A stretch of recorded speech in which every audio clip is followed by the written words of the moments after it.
All right, so let's start with the big story that we are tracking on WION at this hour. And this, of course, remember, is the 5th day since Russia began its offensive on Ukraine. Now, before we get you more details, let's quickly get you the top developments at this hour. The Ukrainian President Volodymyr Zelensky has agreed to hold talks with Russia at the Chernobyl exclusion zone. This after Volodymyr Zelensky held the talks with Belarus's Alexander Lukashenko, while the Ukrainian president remains very skeptical, where he has said that he does not believe in any outcome of the meeting. Volodymyr Zelensky has said that he is willing to in fact speak to Russia, but he will not surrender. Скажу відверто, як завжди, я не дуже вірю в результат цієї зустрічі, але нехай спробують. Щоб потім у жодного громадянина України не було жодного сумніву, що я, як президент, не намагався зупинити війну, коли був нехай і маленький, але все ж таки шанс. Now, on the ground, the Ukrainian citizens have been helping fortify the defenses of their respective cities. Many Ukrainians have now started preparing Molotov cocktails in Kiev amidst fears of a possible Russian incursion. Now, the Russian army has admitted that its army has suffered some losses for the very first time. Authorities have confirmed that there were troops who have died and have been injured in the operations in Ukraine, without specifying as to how many fatalities Russia has suffered at this point of time. Meanwhile, these are the latest satellite images that show Russian convoys and tanks moving towards Ukraine. The images reveal the scale of the Russian ground incursion that is moving in the direction of the Ukrainian capital from approximately about 40 miles away. The convoy was situated northeast of the Ukrainian city of Ivankiev, and it reportedly contains fuel, logistics and armored vehicles, including tanks, infantry, that is fighting vehicles and self-propelled artillery. According to a statement that's been released by Maxar, meanwhile, Russian President Vladimir Putin has ordered for the military to be put on deterrence forces of high alert, including nuclear arms. The announcement, however, does not mean that Russia intends to use nuclear weapons. The West, however, has slammed Putin's decision to put the nuclear deterrent on standby. The White House has said that Putin is manufacturing threats to justify his aggression in Ukraine. The NATO has called Putin's move as dangerous, very dangerous rhetoric. The United Nations Security Council has also now voted to hold a rare emergency meeting of the UNGA, with 11 countries voting to hold the meet. Russia, however, has voted, remember, against the draft proposal, while 3 countries, including the likes of India, China and the United Arab Emirates, had abstained from the vote at the UNSC. In the interim, the Western allies have also stepped up financial sanctions against Russia. The EU has announced that important Russian banks will be excluded from the SWIFT payment system, and that they're also banning Russia Today and Sputnik in the European Union. More countries have closed their airspace to the Russian planes.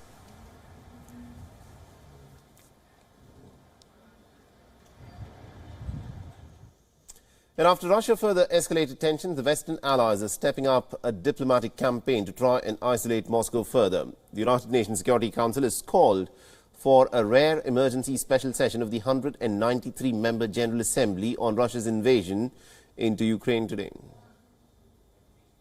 First time in decades, it has called for an emergency special session in the General Assembly. The Council members who supported this resolution recognize that this is no ordinary moment. We need to take extraordinary actions to meet this threat to our international system and do everything we can to help Ukraine and its people. The vote by the 15-member council was procedural, so Russia could not wield its veto. Russia had voted no, while China, India and the United Arab Emirates had abstained once again. The rest of the 11 voted yes, and the move is the latest in a flurry of diplomacy at the United Nations headquarters in New York. The meeting, of course, comes after Russia had vetoed a draft United Nations resolution condemning it on Friday. And what is interesting is three countries, India, China and the United Arab Emirates, had chosen to abstain from voting for the proposal, while about 11 members voted for the proposal. The General Assembly is expected to vote on a similar resolution as soon as Wednesday, and no country has a veto in the General Assembly. India, though it abstained from voting, has reiterated its call for an immediate cessation of hostilities. It has also welcomed the talks between Russia and Ukraine at the Belarusian border. While the General Assembly resolutions are non-binding, they do carry a lot of political weight if a general resolution is passed. It also sent a clear signal to Russia that it is isolated with virtually no support for its invasion into Ukraine. The vote will come at the end of the emergency special session, and it will only be the 11th such General Assembly session to have been convened since 1950. Now, the Security Council is also set to meet again for a briefing on the humanitarian needs of the civilians in Ukraine. It will be the fifth meeting of the Council on Ukraine in the past week. Russia would be in a position to block the move if it chooses, as it has a veto power along with the United States, France, Britain and China. Back in 2014, over 100 countries had voted in favor of a General Assembly resolution after Russia had annexed the Crimean Peninsula, and that resolution had declared for a referendum for the status of Crimea to be invalid.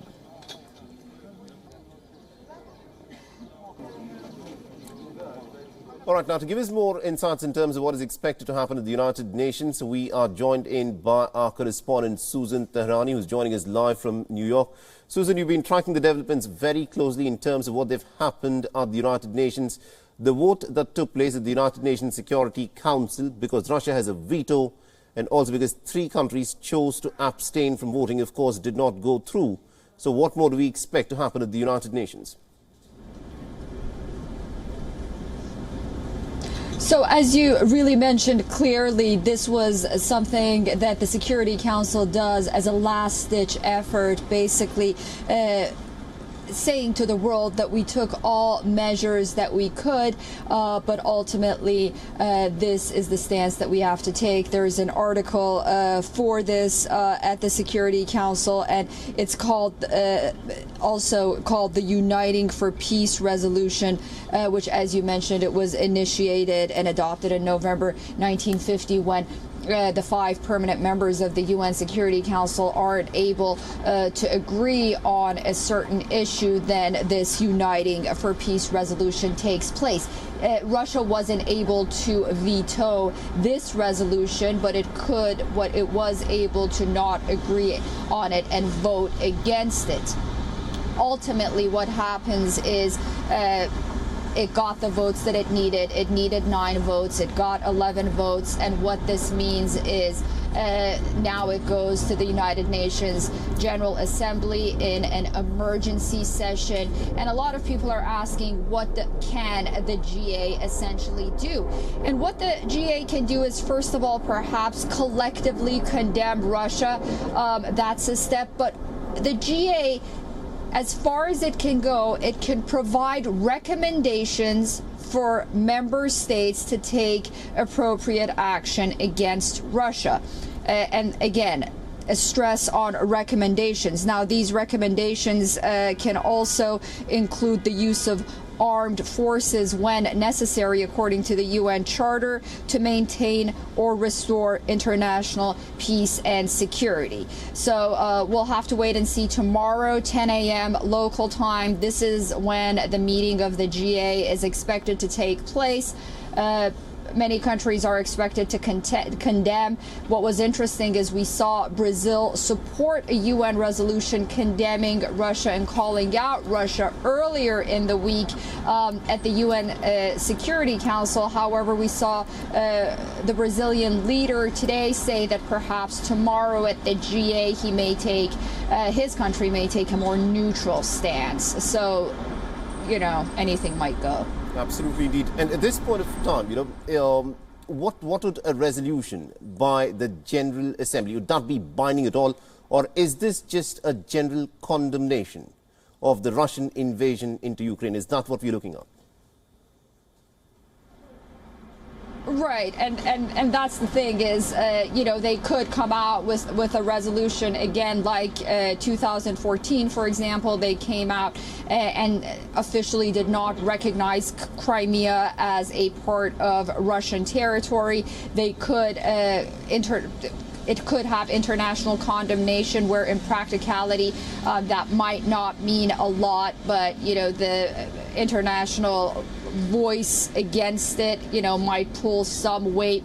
Moving forward, they go on record, each country goes on record, and then when they go on record moving forward, if, for example, hypothetically, Russia does take over Ukraine, then those countries, because they're on record, they decide to see how they want to deal with Russia and Ukraine, moving forward. But ultimately, tomorrow, what they can do is also, again, provide quote-unquote recommendations for countries on how to deal with Russia in providing and maintaining peace and security. So, this is what they can do at this point. Absolutely. At this point of time, Susan, you've been tracking the story very closely at the United Nations. Have you heard any kind of murmurs or chatter at all? Because so far, all countries have been imposing sanctions, financial sanctions on Russia in their individual national capacity or as EU as a much larger one. But have you heard of any chatter at all about United Nations sanctions being imposed on Russia? No.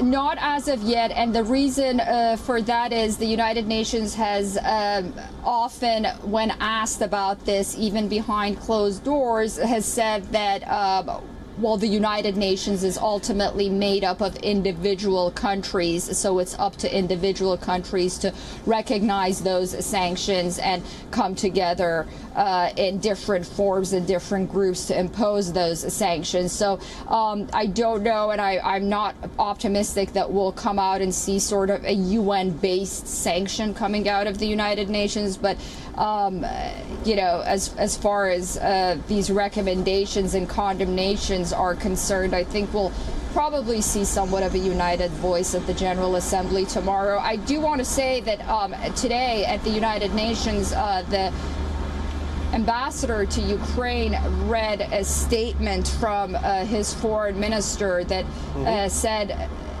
that while they're looking forward to peace talks with Russia, and they are looking forward to this meeting tomorrow by the General Assembly. But the Ukrainian foreign minister said, we are coming to the border, we are going to have these peace talks, but by no means don't expect any for us to give in to any of Russia's demands. So, that was sort of something on the sidelines, and I think a lot of countries might be waiting to see what stance to take as these negotiations and dialogue move forward between Ukraine and Russia. Absolutely indeed. Thank you very much indeed, Susan Teherani, for joining us and getting us all those insights in terms of the diplomacy that is taking place at the United Nations.